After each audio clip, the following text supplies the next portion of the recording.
كل ام بتقولي ابني مش بيسمع الكلام خالص، بس لو صاحبه قال له على حاجه بيجري يعملها على طول. واول حاجه بتعمليها تلومي الاصحاب وهم دول اللي مبوظينه.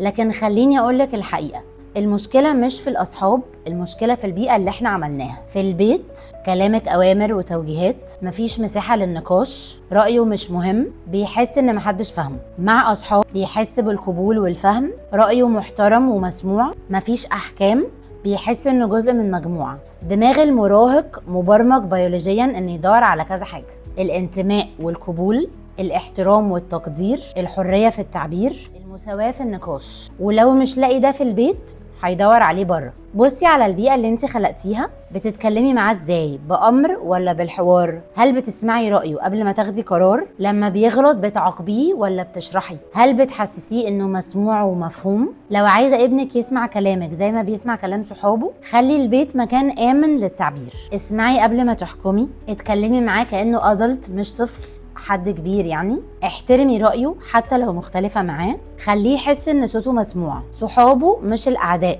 هم بس بيدوله اللي هو مش بياخده في البيت. لو خلقتي بيئة صحية في البيت مش هيطلع يدور على القبول بره. اكتبي لي كلمة بيرن اوت في الكومنتس تحت، وهبعتلك كل التفاصيل على الويبينار اللي فور فري اللي هعمله الشهر ده، هيساعدك في الحاجات دي وفي حاجات اكتر كتير.